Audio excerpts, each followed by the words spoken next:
So let us begin with the terrestrial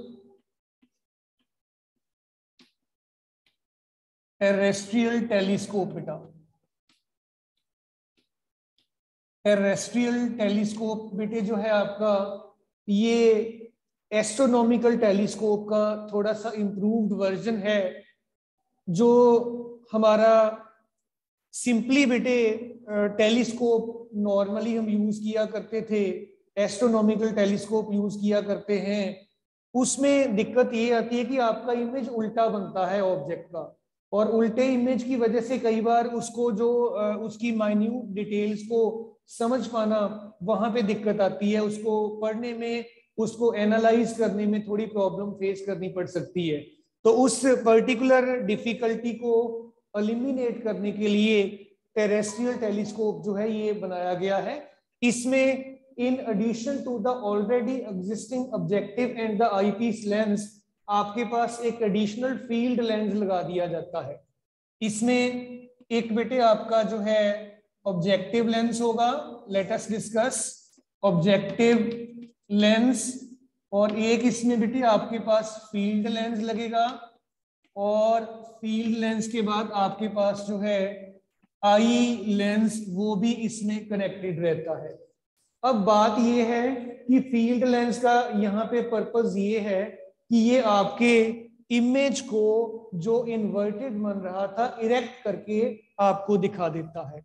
आइए जरा इसकी बेटे सेटअप के बारे में बात करके देखें। ये आपके पास ऑब्जेक्टिव लेंस, काफी बड़ा अपर्चर इसका, थिन लेंस होता है ये, इसकी फोकल लेंथ काफी ज्यादा होती है, इसकी अपर्चर का साइज इसलिए बड़ा होता है because it is to gather the light from very far off objects बेटा, so that its light gathering power is very large. That's why it is of large aperture and it is of large focal length बेटा। यहाँ पे इसका optical centre C आपने बोल दिया, और this is the incident ray of light, and ये आपका ऑप्टिकल सेंटर में से पास करके अनडेविएटेड चला जाता है because it's the case of normal incidence. Secondly हमने एक और रे इमेजिन किया, यहां से आ रहा है ये, इस रे को आपने बेटे यहाँ पे फोकस कर दिया और यहाँ इमेज बन गया आपके इस ऑब्जेक्ट का इन दिस मैनर। ये इस इमेज को जो आपका डिस्टेंट ऑब्जेक्ट से रेज के आने के बाद बना है, आपने ए बी नाम रख दिया इसका, और यहाँ पे आपने एक अब in addition to the I piece lens एक फील्ड लेंस बेटे जो है अरेंज किया है। ये इसकी फोकस है फील्ड लेंस की, it is twice this F बेटा। इंसिडेंट रे एक यहां से जा रहा है, इसका ऑप्टिकल सेंटर है, सेकेंड रे ऑप्टिकल सेंटर में से जाएगा, and we expect it to go undeviated because it's the case of again normal incidence, and here it's F and it's twice F, जो पैरेलल जाएगा, फोकस में से पास कर जाएगा, और दोनों रेस एक्चुअली यहाँ पे मीट कर रही हैं, एंड हेयर 2f पर इसी ऑब्जेक्ट का a डैश b डैश जो है इमेज इरेक्ट हो जाता है।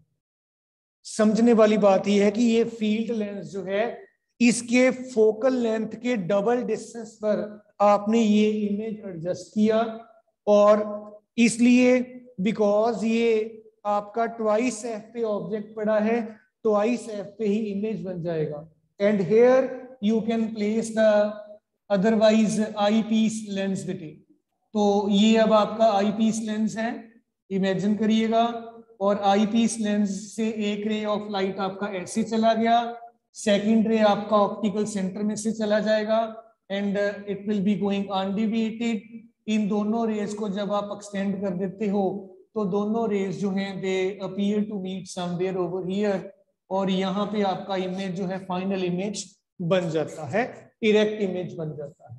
So this is your A double dash and B double dash. So ये फील्ड लेंस का काम है कि आपके इन्वर्टेड इमेज को इरेक्ट करके आपको इंडिकेट कर दे, बता दे।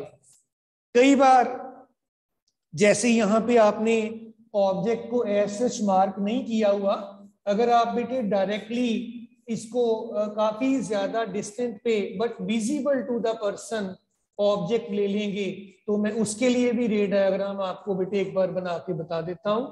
उस केस में you will be having suppose this is your बेटे objective lens and it is of very large focal length and very large aperture, optical center आपका जो है इसका आप बना सकते हैं, और ये आपकी प्रिंसिपल एक्सिस। और फर्दर मोर बेटे आपने क्या किया, इस लेंस के बेटे F, 2F, F and 2F, let me mark F, 2F, again F and 2F, काफी ज्यादा दूर आपका ऑब्जेक्ट है, आपने यहाँ पे ऑब्जेक्ट अपना प्लेस कर रखा है दिस वे। इस ऑब्जेक्ट का इंसिडेंट रे ऑफ लाइट ये आपका बना, ये पैरेलल जा रहा है, फोकस में से पास कर जाएगा दिस वे, और सेकेंड रे आपका ऑप्टिकल सेंटर में से जा रहा है, we expect it to go undeviated. ये दोनों रेज यहाँ पे एक्चुअल में मीट कर रही हैं। Here will be the image formed A dash B dash। अब यहाँ पे आप बेटे अपना जो फील्ड लेंस है इसकी एडजस्टमेंट कर दोगे। This is your field lens. Field lens को आपने कुछ इस तरीके से एडजस्ट करना है कि ये इमेज इसके ट्वाइस F पे हो। This is incident ray of light passing parallel to the principal axis, ये अनडेविएटेड चला जाएगा और ये आपका फोकस में से निकल जाएगा और इमेज आपका यहाँ पे बन गया G A double dash B double dash. This is your field lens बेटा, this is your objective lens बेटे। और अब आपने यहाँ पे अपना आई पीस लेंस प्लेस कर देना है बेटे। This is eye piece lens या सिंपली आई लेंस आप कह लो। और एक रे जो parallel to the principal axis जा रहा है ये बेटा फोकस में से पास करेगा, और जो रे आपका यहाँ से जा रहा है it will go undeviated. Focus इसका थोड़ा सा मैं रीड्रॉ कर रहा हूँ बेटा, it will B of this type बेटे। ये प्रिंसिपल एक्सिस थे, ये आपका पैरेलल जा रहा था और आप ये रेज आपकी ऐसे जा रही हैं, इनको आप एक्सटेंड कर दीजिए बैकवर्ड डायरेक्शन में and they will appear to meet somewhere over here. And यहाँ पे आपका A double dash triple dash कह लो, बी ट्रिपल डैश इमेज जो है ये बन जाएगा। So this is the way by which we can get the erect image. इसकी खास बात बेटे टेरेस्ट्रियल टेलीस्कोप की ये है कि इसमें जो मैग्निफिकेशन है ये FO/FE ये पॉजिटिव रहेगी, नेगेटिव नहीं आएगी।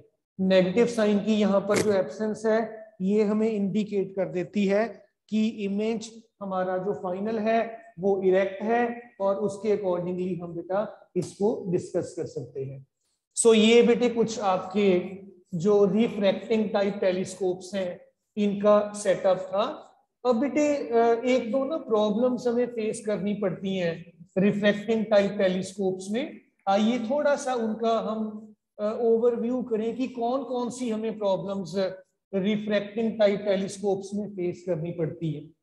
तो जैसे हमने बेटे पहले पढ़ा था, हमारे पास एक होता है chromatic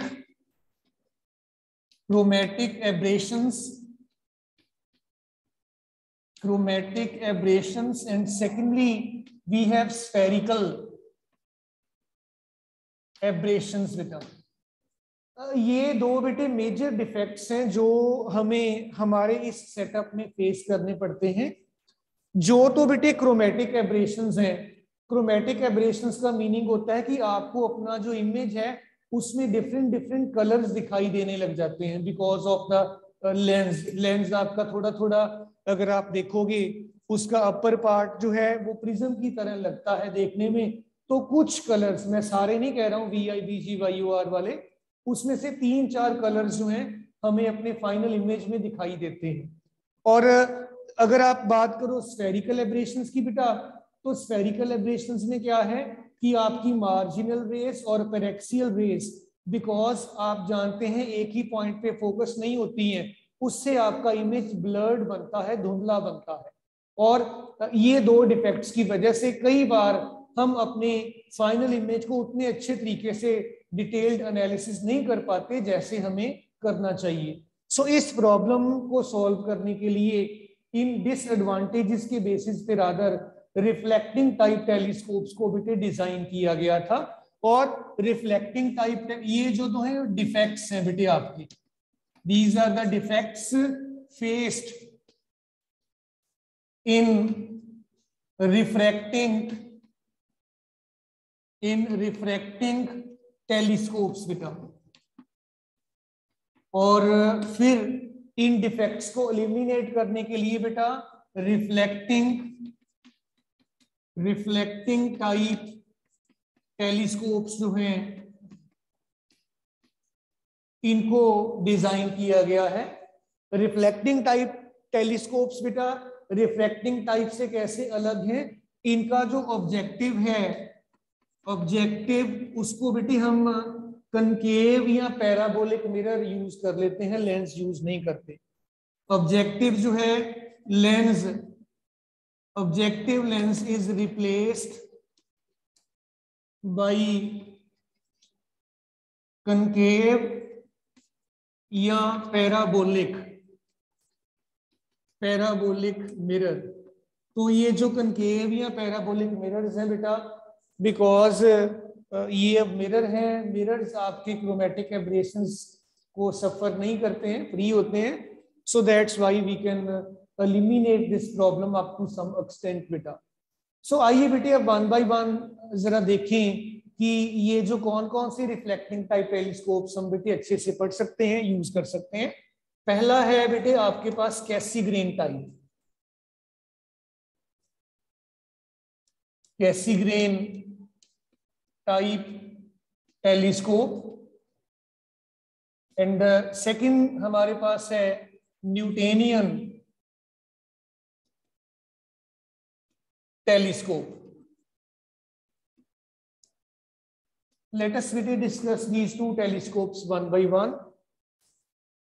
Cassegrain type and Newtonian type telescopes जो हैं ये क्या है, रिफ्लेक्टिंग टाइप टेलीस्कोप्स कैसे वर्क करती हैं, ये इनकी मैग्निफिकेशन वगैरह हम कैसे निकाल सकते हैं, और क्या इनका बेटे हमें इन द नटशेल यूज रहता है। Let us focus upon this all बेटा।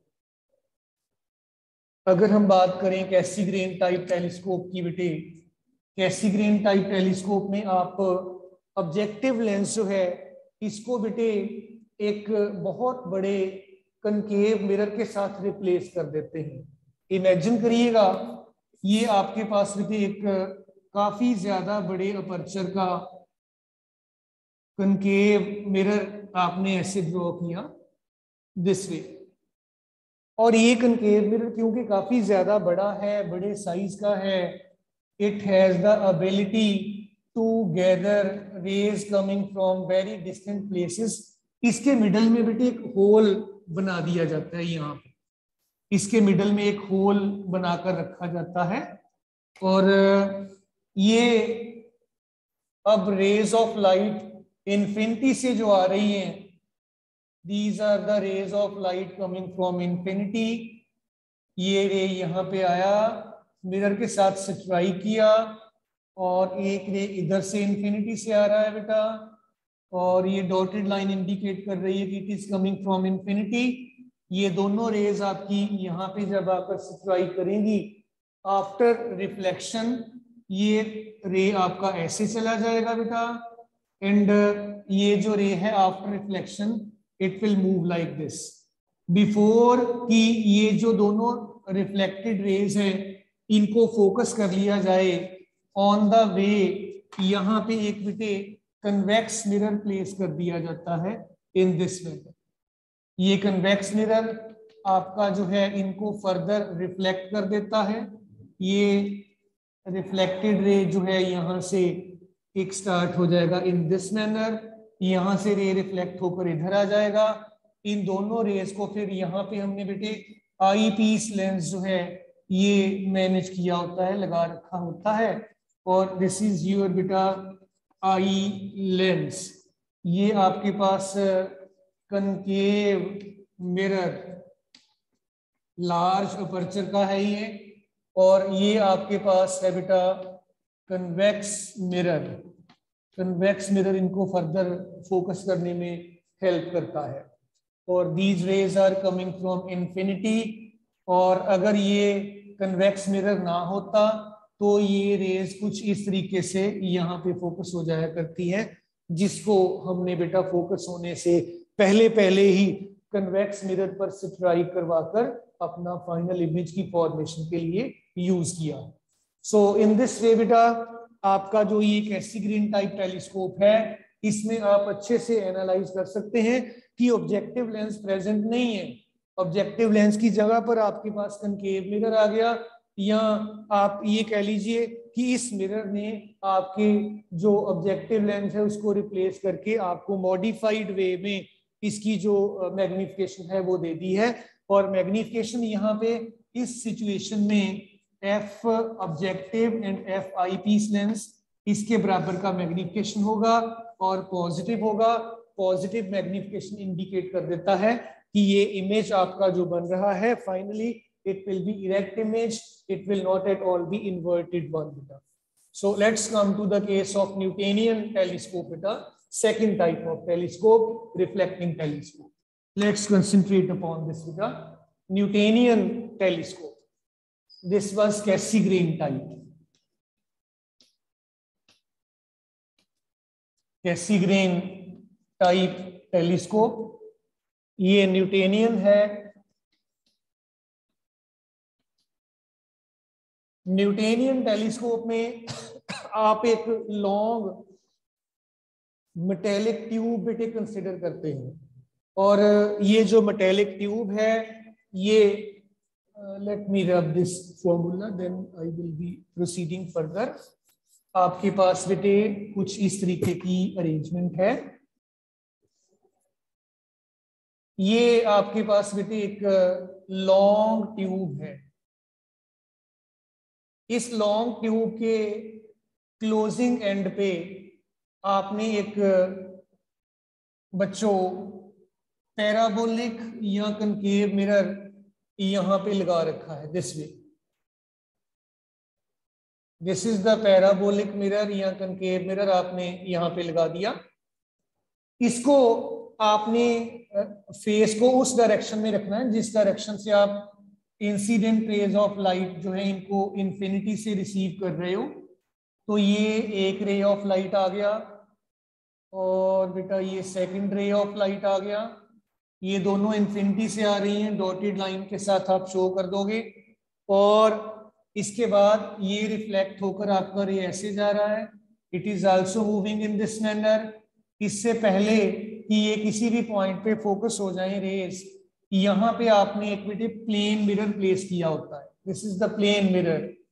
प्लेन मिरर इस रे को ऐसे रिफ्लेक्ट कर देगा, इस रे को ऐसे रिफ्लेक्ट कर देगा, and here on this side आपने एक बड़ा फाइन होल ड्रिल किया होता है दिस वे।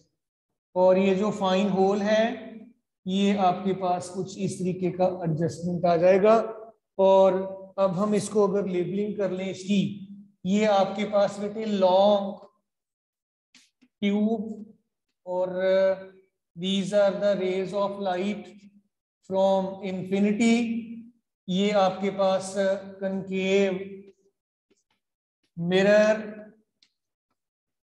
और ये आपके पास प्लेन मिरर, प्लेन मिरर, और ये आपका बेटे आई piece lens. So in this manner बेटे आप इसको एडजस्ट करके बना सकते हो। और ये आपके जो दोनों इमेजेस बन रहे हैं इसमें भी आपकी जो मैग्निफिकेशन है, this is F objective divided by F I piece lens, जो कि इधर भी यही था, magnification F objective and F I piece lens के बराबर था। तो ये दोनों ही पॉजिटिव साइन इंडिकेट कर देते हैं कि इमेज आपका जो है इन्वर्टेड नहीं बना हुआ, इरेक्ट इमेज है, और आप इरेक्ट इमेज के साथ इसको बेटा एडजस्ट करके देख सकते हैं, बना सकते हैं बेटा। सो डियर चिल्ड्रन, एक बार दोनों को देखिएगा अगर कोई पॉइंट आपका है पूछने वाला तो बताइए बेटे। हाँ जी बेटे, ध्रुव, गुंजोत, भव्या, भूमिका, ध्रुव, लक्ष्य एंड मानविया, सुप्रिया। बेटे डायग्राम्स को जरा ध्यान से देखिए और बताइए कि कोई आपको पॉइंट प्रॉब्लम तो नहीं आ रही है रिफ्लेक्टिंग टाइप टेलीस्कोप्स को समझने में। Yes dear children. Dhruv Sharma, good, very good. बेटे इनको साथ साथ ड्रॉ जरूर कर लेना है आपने, बिकॉज रे डायग्राम अगर आपका ठीक हो जाएगा आपको कोई भी प्रॉब्लम बेटे वैसे ही नहीं आएगी। तो प्रॉब्लम आती तब है अगर हमारा रे डायग्राम बनाने में कई बार रेस एक पॉइंट पे मीट नहीं करती है, या अदरवाइज हमें रे डायग्राम हमारा क्लियर नहीं बनता, तब प्रॉब्लम आ भी सकती है। सो ये आपके पास बेटे आपका रिफ्लेक्टिंग टाइप टेलीस्कोप्स जो दोनों हैं उनका सेटअप था। अब before we proceed further with any other topic, इनका बेटे कंपैरिजन भी हमें करना पड़ेगा कि हमारे रिफ्लेक्टिंग टाइप टेलीस्कोप्स और रिफ्लेक्टिंग टाइप टेलीस्कोप्स में फर्क क्या है। सो डियर चिल्ड्रन, बड़े ध्यान से समझिएगा एक बार। आपका जो रिफ्रैक्टिंग टाइप टेलीस्कोप्स हैं जो हमने पहले डिस्कस किए थे इनसे, जिनमें आपका ऑब्जेक्टिव लेंस कन्वेक्स लेंस था, आईपीस लेंस भी कन्वेक्स लेंस था, उनमें दिक्कत क्या आती है, उनकी जो डिसएडवांटेजेस हैं उनमें आप कहते हैं कि they suffer from chromatic aberrations, they suffer from spherical aberrations, and as a result of that what happens कि उन केसेस में जो इमेज बनता है फाइनल बेटा वो इरेक्ट नहीं बनता, और साथ ही साथ उसमें ब्लर्ड होता है स्फेरिकल एब्रेशंस की वजह से, और क्रोमेटिक एब्रेशंस की वजह से उसमें कलर्स दिखते हैं, और उनको बेटे जो है माइन्यूटली स्टडी कर पाना डिफिकल्ट होता है। ये उनका डिसएडवांटेज है। लेकिन उनका एक एडवांटेज भी है कि जो आपकी रिफ्रैक्टिंग टाइप टेलीस्कोप्स हैं बेटा, उनको बार बार एडजस्टमेंट करने की जरूरत नहीं पड़ती। एक बार आपने अच्छे से एडजस्ट कर लिया, then you keep on working with those particular, और आपको कोई भी दिक्कत आएगी नहीं।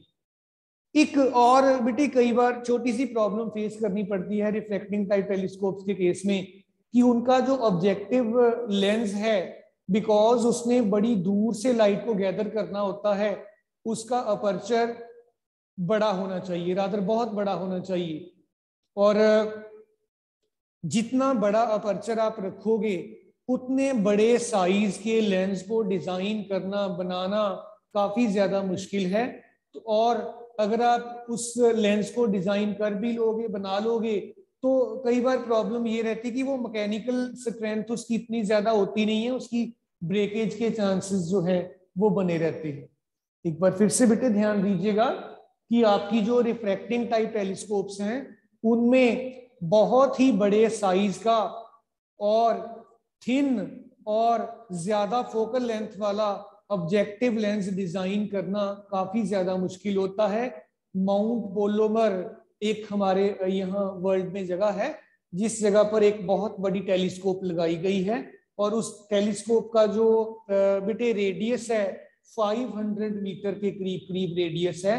तो यू कैन वेल इमेजिन कि कितने बड़े साइज का होगा, और अदरवाइज इससे बड़ा साइज बनाना टेक्निकली मैकेनिकली काफी ज्यादा मुश्किल वाला काम है, बिकॉज इतना बड़ा लेंस हैंडल करना इटसेल्फ एक प्रॉब्लम है।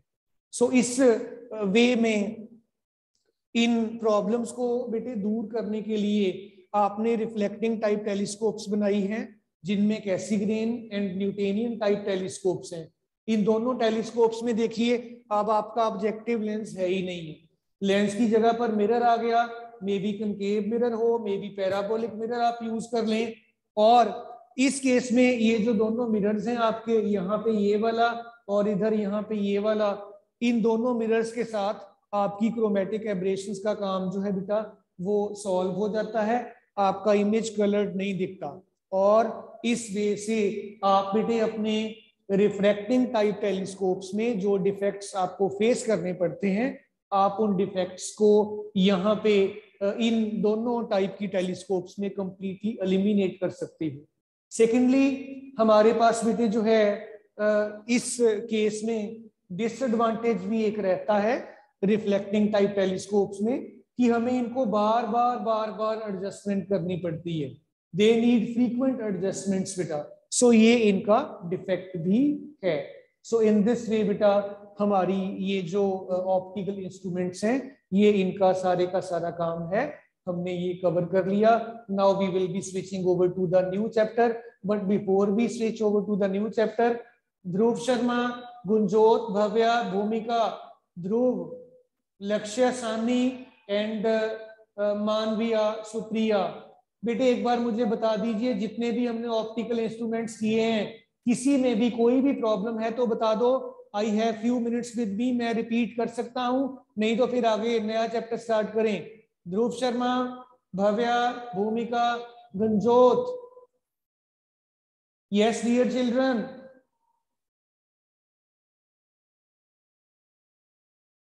गुंजोत, भूमिका। जैसे आपने बेटे सिंपल माइक्रोस्कोप किया है, कंपाउंड माइक्रोस्कोप किया है, टेलीस्कोप किया है, ये कुछ आपने ऑप्टिकल इंस्ट्रूमेंट्स डिटेल में पढ़े हैं, इनकी मैग्निफिकेशन निकाली है।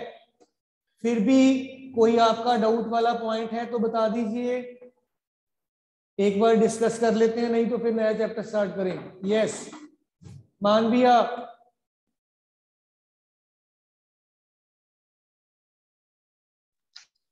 Yes sir. बेटे जितने भी हमारे ऑप्टिकल इंस्ट्रूमेंट्स हैं किसी में भी आपको कोई दिक्कत वाली बात तो नहीं है? No sir. टेलीस्कोप का आप निकाल लेते हो मैग्निफिकेशन आसानी से? Yes sir. और कंपाउंड माइक्रोस्कोप के केस में बेटा? यस बेटे आपकी आवाज नहीं क्लियरली आ रही है सर। ठीक है बेटे, गुड। चलिए बेटे फिर अगर आपका सारा ये क्लियर है देन इट्स नाइस। तो अभी मेरे पास 5 मिनट्स हैं, मैं नया चैप्टर आज स्टार्ट करना रहने देता हूं। एक बार आपको कंपाउंड माइक्रोस्कोप का मैं रे डायग्राम बनाता हूं, आप जल्दी से मैग्निफिकेशन निकालने की कोशिश करिएगा, ऑल ऑफ यू बेटा। So let us begin with बेटा कंपाउंड माइक्रोस्कोप। रे डायग्राम मैं ड्रॉ कर रहा हूं, मैग्निफिकेशन आप निकालने की कोशिश करिएगा। Compound microscope, so hardly it will take few minutes बेटा। ये आपके पास डियर चिल्ड्रन ऑब्जेक्टिव लेंस, ये ऑब्जेक्टिव लेंस बेटा थिक होता है काफी और स्मॉल अपर्चर का होता है और स्मॉल फोकल लेंथ का होता है। ये आपके बच्चों प्रिंसिपल एक्सिस बन गए और आपने ऑप्टिकल सेंटर C1 इसको बोला, this is F and this is twice F O for objective F and this is twice F O for objective. और आपने यहाँ पे अपना जो है बेटा ऑब्जेक्ट प्लेस कर दिया, F और 2F के बीच में रख लीजिए कहीं पे भी। AB आपने इसका नाम रखा, incident ray of light parallel to the principal axis जा रहा है, ये डियर चिल्ड्रन फोकस में से पास कर जाएगा ऐसे। सेकेंडली आपका ऑप्टिकल सेंटर में से रे जा रहा है and we expect it to go undeviated because it's the case of normal incidence. ये बच्चों दोनों रेज यहाँ पर असल में मीट कर रही हैं and here A dash B dash image आपको मिल गया जी। और आपने यहाँ पे आई पीस लेंस प्लेस कर देना है। ये लेंस आपका in comparison to the objective lens thin है और आपका अपर्चर भी ज्यादा है यहाँ पर। C2 पॉइंट, ये रे आपका C2 में से जो जाएगा, it must be the case of normal incidence and we say that it should go undeviated and it's going undeviated। और मान लीजिए अब आपका ये जो दोनों रेज हैं ये अप्रोक्सीमेटली इस पॉइंट पे मीट कर गए हैं। ये रे आपका फोकस में से चला जाएगा and here you are observing this बेटा and here goes your final image and it's your A double dash and B double dash. What last time we were doing is that we were shifting this point up to this point, say P, और ये P को और B double dash को आपने join किया और यहाँ से जब आप इसको ज्वाइन कर देते हैं in this manner, ये वाला एंगल आपका एंगल अल्फा, ये वाला एंगल आपका बीटा एंगल कहलाया था। एंड डियर चिल्ड्रन डिस्टेंसेस को मार्क करें अगर, दिस इज यू ऑब्जेक्टिव और एंड ये आपका बेटे बन गया जी वी ऑब्जेक्टिव यहाँ तक, this is the place where it is being formed and ये आपके पास बन गया least distance of distinct vision as made from the lens and ये डिस्टेंस आपके पास बन गया UE और object distance for the I piece lens बेटा। सो इसकी मैग्निफिकेशन आपने निकाली थी last time M, that is angle subtended by the final image to the angle subtended by the object on the I piece और on the eye when both are at the least distance of distinct vision. फिर आपने इनको इनके tangents के साथ बेटे replace कर दिया था, tan बीटा और tan अल्फा। सो उसके बाद आपने बेटे वही सब्स्टिट्यूशन करके ये सारे का सारा कर लिया था। So dear children, without taking much time मैं आपको एक बार फिर यही कहता हूं बेटा कि रे डायग्राम्स पे ज्यादा फोकस करिएगा। अगर आपका रे डायग्राम परफेक्ट है, क्लियर है, आपको कहीं पे भी किसी भी स्टेज पे कोई प्रॉब्लम आएगी ही नहीं। आपकी रे डायग्राम अगर बिल्कुल क्लियर है, ठीक बनी हुई है, तो everything will be fine in the end बेटा। So dear children, with this beta I just am ending the meeting over here. कल फिर हम नया चैप्टर बेटे जो है उसको स्टार्ट करेंगे। बिफोर आई एंड अप, किसी भी बच्चे का कोई पॉइंट कोई पूछने वाला है तो यू आर मोस्ट वेलकम बेटा, all of you. Thank you बेटा।